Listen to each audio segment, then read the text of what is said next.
जब भी इंतखाबात होते हैं, ये तारीख रही है, LOC पर हमेशा भारत शरारत करता है और अपना वहाँ पर एक बयानिया बनाते हैं पाकिस्तान से कशीदगी करके।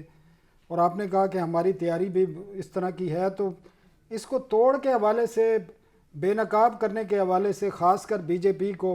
आपकी जो क़यादत है आज़ाद कश्मीर की ख़ासकर, या वहाँ पर जम्मू कश्मीर में जो मकबूजा कश्मीर है वहाँ की जो क़यादत है, वो क्या लाएअमल इस तरह अख्तियार कर सकते हैं कि मोदी को और BJP को बेनकाब किया जाए ख़ासकर इंतखाबात में? देखिए, जहाँ तक तो मकबूजा कश्मीर में इंसानी हकूक़ की खिलाफ वर्जियों का ताल्लुक़ है, 5 अगस्त 2019 से लेकर आज तक जो वहाँ पे एक पूरी वादी को एक हुकूमत खाने में तब्दील कर दिया गया है, उस हवाले से तो जो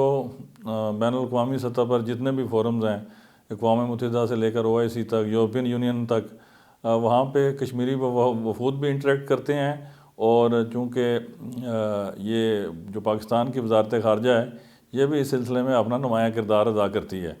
तो इस हवाले से तो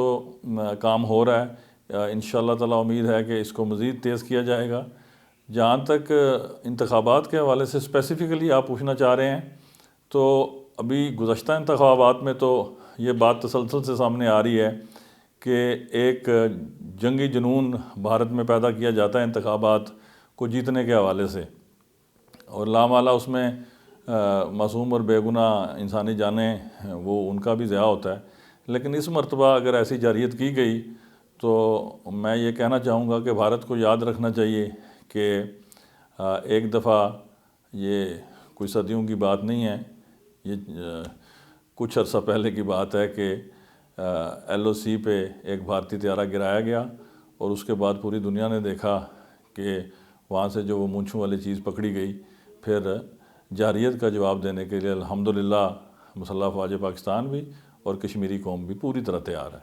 चौधरी साहब, आपकी जो आज़ाद कश्मीर की जो सियासत है उस पर भी हम बात करना चाहते हैं। पाकिस्तान में जब सियासी माहौल तब्दील होता है, हुकूमतें तब्दील होती हैं, आपको पता है यहाँ पर अर्ली इलेक्शन होने जा रहे थे, 9 अगस्त को हुकूमत तोड़ दी गई थी चंद दिन पहले। तो होता यही है कि जो हिस्ट्री रही है कि बलूचिस्तान, आज़ाद कश्मीर में भी फिर तब्दीली आती है। माजी में भी ये हमने देखा है और अभी भी इस किस्म की अफवाहें हैं कि शायद आज़ाद कश्मीर में भी अर्ली इंतखाबात की बात हो और असम्बली तोड़ दी जाए और दोबारा से इंतखाबात हो और नई जो कानून साज असम्बली है वो वजूद में आए। तो आप क्योंकि प्राइम मिनिस्टर हैं और आपका जो 6 माह की गुज़श्ता की हम कारकर्दगी देखते हैं वो भी सबके सामने है माजी की हुकूमतों के मुकाबले में, तो आप क्या समझते हैं कि ये ऐसा कोई सियासी इक़दामात हो सकता है और उससे निपटने के हवाले से आपकी हुकूमत तैयार है इस बारे में? जिस तरफ आप इशारा फरमा रहे हैं कि जी चूँकि पाकिस्तान में इलेक्शन है तो यहाँ भी दोस्तों के इलेक्शन की ख्वाहिश है, तो वो सिर्फ वो सियासी यतीम और बेरोज़गार ये चाहते हैं असम्बली का ख़ात्मा, या उनको ऐसे ख्वाब दिन में नज़र आते हैं कि जो इस असम्बली का हिस्सा नहीं है, या एक आध जो कोई असम्बली के अंदर भी है वो भी वो सियासी यतीम या बेरोज़गार हैं कि जिनका इससे कबल सरकारी तौर पर वजीफ़ा लगा होता था और मौजूदा हुकूमत ने चूँकि बददियानती और करप्शन को आइनी हाथों से रोका है, तो जितने उसके मुतासरीन हैं, एक अंजुमन मुतासरीन जो करप्शन है, ये इनकी शायद ये ख्वाहिश है कि असम्बली अपनी मुद्दत पूरी ना कर पाए और कबल अज़ वक्त तोड़ दी जाए। लेकिन मैं समझता हूँ कि ये दिन में ख्वाब देखने वाली बात है और ऐसी सोच रखने वाले अहमकों की जन्नत में रहते हैं। इंशाअल्लाह ताला आज़ाद कश्मीर असम्बली अपनी आइनी मुद्दत 5 साल पूरी करेगी और मुझे तो ऐसी कोई सूरत दूर दूर तक नज़र नहीं आती कि आज़ाद कश्मीर असम्बली जो है वो मौजूदा वज़ीर आज़म की सोच या ख्वाब ख्याल में भी कोई ऐसी बात है कि आज़ाद कश्मीर असम्बली को तलील किया जाए। इसको अवाम ने 5 साल का मैंडेट दिया है और इंशाअल्लाह ताला आईन आज़ाद कश्मीर के तहत मैंने जो हल्फ उठा रखा है,